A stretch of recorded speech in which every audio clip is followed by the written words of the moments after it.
Hi there, Mr. Sutton bringing you the AB Calculus 4-9 classwork solutions on linearization. For this problem, f is defined as the cube root of x.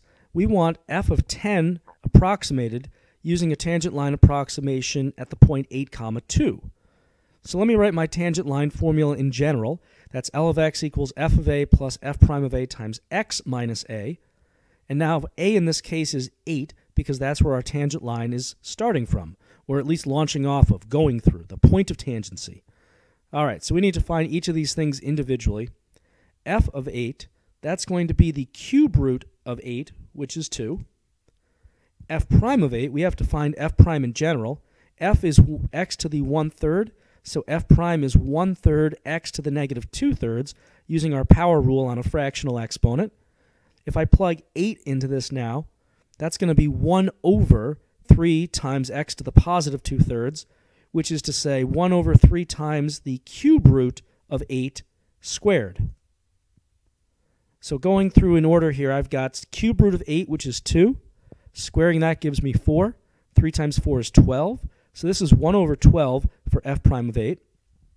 Next, we need to figure out what happens when we plug 10 into my tangent line approximation. So putting it all together, I'm going to have f of 8, which we said was 2. So 2 plus 1/12 times 10 minus 8. And 10 minus 8 is 2. 2 over 12 is 1 over 6. So this is really 2 plus 1 over 6. And 2 is really 12 over 6. So this adds up to a grand total of 13 over 6. Choice C. For this problem, which is a calculator problem, we're given the function x squared minus 2x plus 3, and they're saying that the tangent line of f at x equals 2 is used to approximate the function. Which of the following is the greatest value of x for which the error resulting from this approximation is less than 0.5? So first off, let me write the tangent line approximation. So here's my tangent line approximation formula in general, f of a plus f prime of a times x minus a. I'm going to find f prime first this time around. So f prime, that's going to be in general 2x minus 2. Plugging in the a value 2, because that's our launching off point, that's going to be 2 times 2 minus 2, which is just 2. So next, we need to write out our tangent line. Well, actually, we need f of 2 first, because that's what f of a is. So if I plug 2 into the original function now, that's 4 minus 4 plus 3, which is 3. So now writing out my tangent line, I've got 3 plus 2 times x minus 2. And I have to figure out the greatest value of x where this approximation is less than 0.5 off from the original value of the function. So to do this, I'm going to use a calculator. I'm going to put the original and the approximation in my y equals, and then I'm going to make a third y equals where I am subtracting those. So here's what I did on the calculator. This kind of deal right here. Here's my original function. Here's my tangent line approximation that I just figured out. And here's the difference between those two functions. Next, I'm going to go to a table. And let me just show you this on a live calculator here. So here on my live grapher are the first two functions here, the original and the tangent line. And now I'm going to go to alpha trace to pull up a menu here. And I'm just going to do a y1 minus, and I'll do alpha trace again, y2. So that gives me the difference. Now, I should really be looking at the absolute value of this difference, but we can just do that in our heads if it comes out negative. And it's actually going to come out positive. This is an upward opening parabola, so the tangent line is always going to under-approximate it. All right, so now I'm going to look at a table. Now, what values should I look at in my table? Well, looking at my answer choices, the smallest value this could be is 2.4, and it goes up to 2.8, going by 0.1s. So on my grapher then, I'm going to go to table set, that's second window. I'm going to start at 2.4, and my increments, my delta in my table, I'm going to be going up by 0.1s. So then let me go to second graph, so that'll be my table that I'm pulling up here. And actually, I don't want y1 and y2. Let me just arrow over to y3. So at 2.4, I have a difference of 0.16. And then as I go down, that difference increases as my parabola pulls away from my tangent line. If I get down to, let's see here, 2.7 for the original, well, that's an error of 0.49, and the next error is 0.64. So it looks like 2.7 is as high as I can go without my error going over 0.5. So there's my table, a condensed version of it. At 2.7, the difference between f of x and L of x is still under 0.5, so that means 2.7 is our answer. For this no calculator problem, we're given the function 2 cosine x plus 1, and we want f of 1.5 approximated using a tangent line at x equals pi over 2. So let me start with my tangent line formula, L of x equals f of a plus f prime of a times x minus a. And I'm going to have to find, let's see, a in this case is going to be pi over 2. That's where our tangent line is launching off of. So I've got f of pi over 2, which is just plugging pi over 2 into the original function. Now if I do that, cosine of pi over 2 is going to be 0. So this is all just 0 plus 1, which is 1.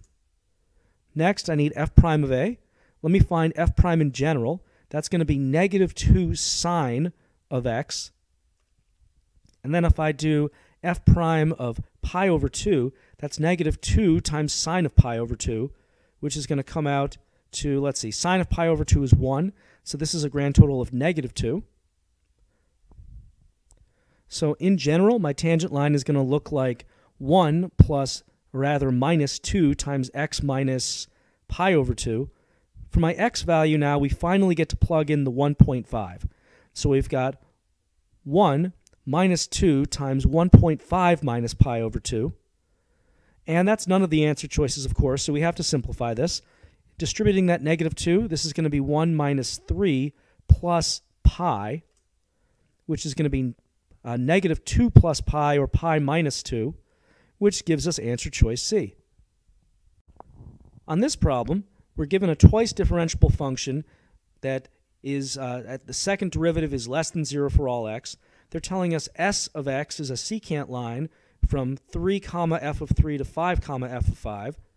And t of x is a tangent line at x equals 4. And then they want us to compare the original function, the secant line, and the tangent line. So to do this problem, I'm just going to draw a picture. Since f double prime is less than 0, that means our function is concave down for all x values. So let me draw something that's concave down, like this. Now clearly concave down can be just increasing the whole time in a concave down fashion, or decreasing in a concave down fashion. So this isn't necessarily what the function looks like at the relevant part. But I don't really have to worry about whether I drew the right thing or not. As long as I draw something that meets these conditions, there's not a lot of wiggle room. They have a specific order in mind for these answer choices. So if I draw any example that meets these conditions, I ought to still get the right order. All right, so let me draw a little bit more here. Let me draw my secant line, and that is going from 3 to 5. And then I have a tangent line launching off of x equals 4, which is somewhere in between here. And again, my tangent line may not necessarily be going in this direction. It might be going up this way instead. But either way, you will notice that the original function, this is a concave down function, has to be sandwiched between the secant line and the tangent line. So what this means is that my secant line, s of x, is going to underestimate the function on the interval from 3 to 5. And my tangent line is going to overestimate the function. Now what interval am I overestimating the function on? Well, the tangent line always overestimates a function as long as that function is concave down. Since this is concave down for all x, that means my tangent line overestimates from negative to positive infinity. It's always an overestimate. All right, so now let's compare some things here. Based off of what we've drawn here, it looks like s of 4.2, which is somewhere in here, must be less than f of 4.2. And f of 4.2 has to be less than t of 4.2. So that would lead us to conclude answer choice C. On this problem, f is a differentiable function such that f of 3 is 2, f prime of 3 is 5, and they want a tangent line to the graph at x equals 3. Now, if we use this tangent line to find an approximation to a 0, what is that approximation going to be? So basically what they're asking us to do is write the formula for a tangent line that meets these conditions, and then essentially set that equal to 0 and figure out the x value where that tangent line gets zeroed out. So let's start with our general tangent line formula. F of a plus f prime of a equals x minus a. All of that equals L of x. And they actually gave us everything we need. The a value on this is 3. That's where our tangent line is based off of. So this is f of 3, which they told us is 2. And this is f prime of 3, which they told us was 5. And then we've got x minus the a value 3. At this point, I'm just going to set this thing equal to 0 because I'm looking for a 0. And now I just have to solve for x. So if I distribute, I've got 2 plus 5x minus 15, or this would be 5x minus 13 if we combine like terms. Adding the 13 over to the other side, we end up with 13 equals 5x, and then I just have to divide by 5 to get x.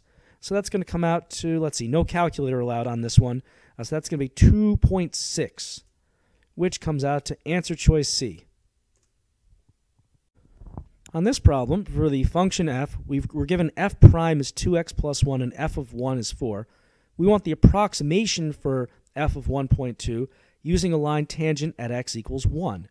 So let me start by writing my overall tangent line formula. L of x equals f of a plus f prime of a times x minus a. A in this case is going to be 1 because that's where the tangent line is at. So we've got f of 1, which we know is 4. We need to find f prime of 1. Here's the f prime formula. They actually already gave it to us. So that's going to just be 2 times 1 plus 1, which is 3. So then we can write 4 plus 3 times x minus 1.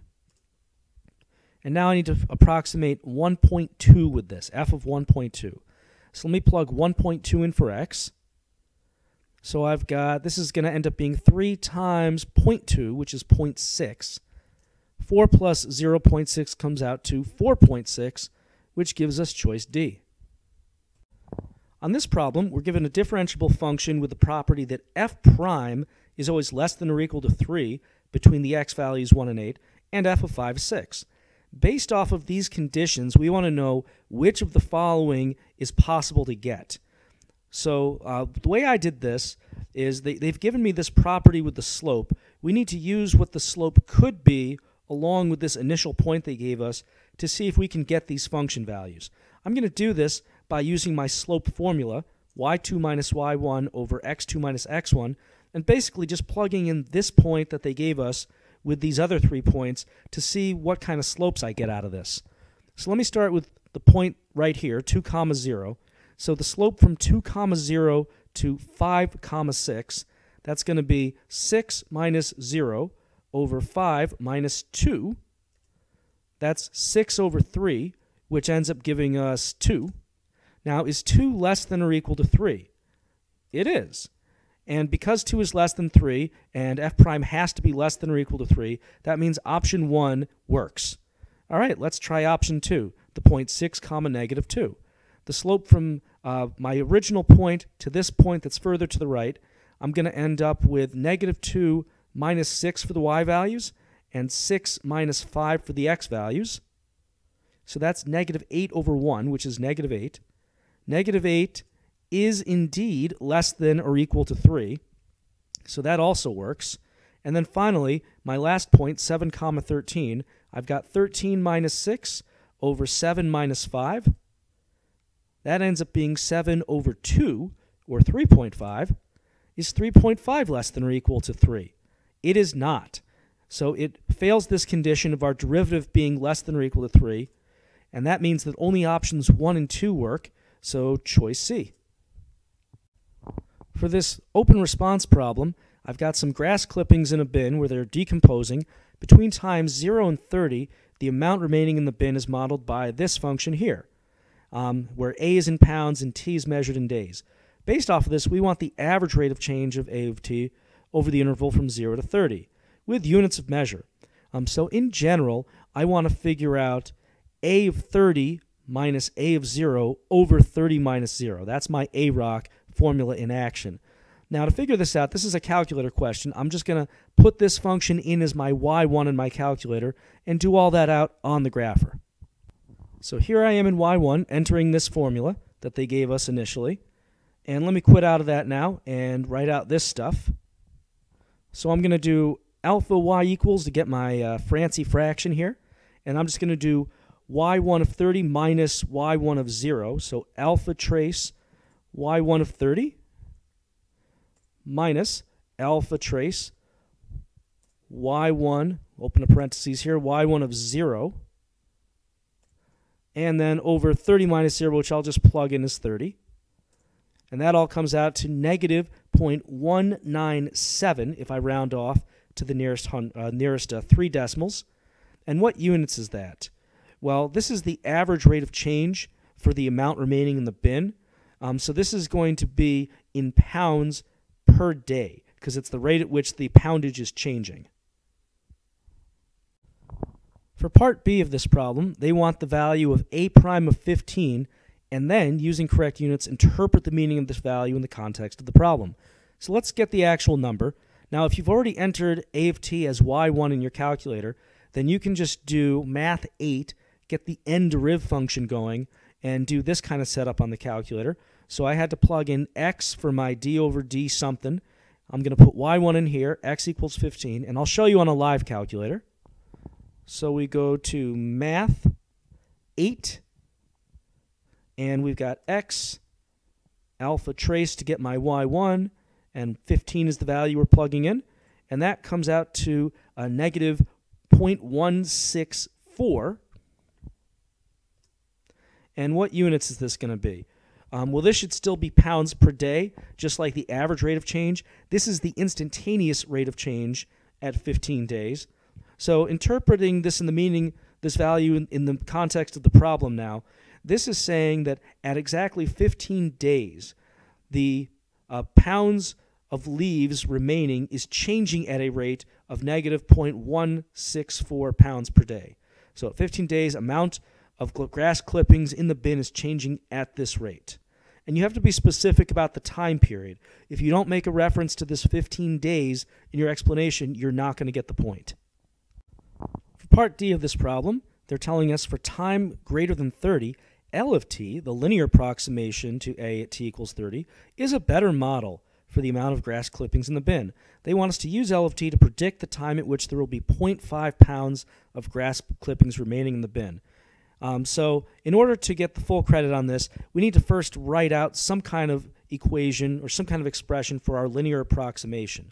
So the way I'm going to write this out, in general, I can write L of x equals f of a plus f prime of a times x minus a. But to make this specific to the problem, I'm going to write L of t equals, and this is my initial amount, a of 30 plus a prime of 30 times t minus 30. This is just f of a plus f prime of a times x minus a in disguise. All right. Now, what I need to actually do with this is use it to predict when the poundage is going to be 0.5. Well, pounds is the output to this thing. So I need to plug in 0.5 over here and now solve this to get the time. Now, this is something that requires a calculator. Once you have written out this equation, you can actually go ahead and graph this on the calculator and see where these things intersect. And it's okay to do this without actually writing out what a prime is, because you're taking the derivative at a single value. You are allowed to use your calculator just to take the derivative at a single value. All right, so let's do this on the calculator. So in my y2, I've put the 0.5 horizontal line that I'm going to graph, and I also have to graph all this other stuff. So that's going to be, let's see, alpha trace to get y1 of 30.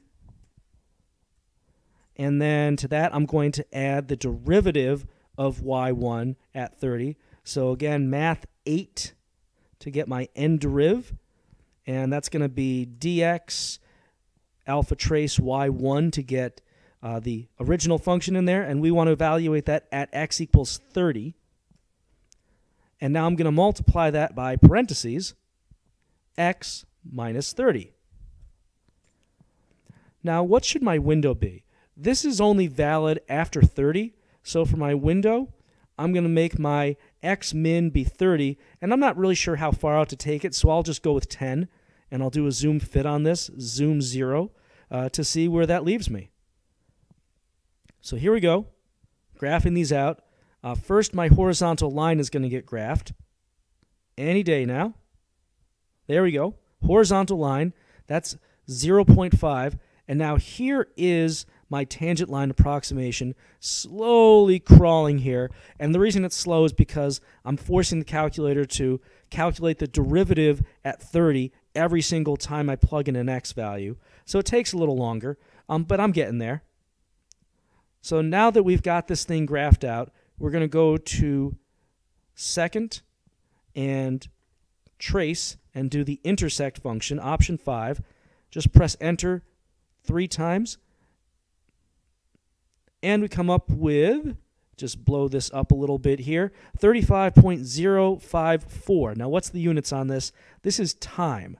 This is the time, or the days rather, when we get 0.5 pounds of grass clippings. So 35 and some change days.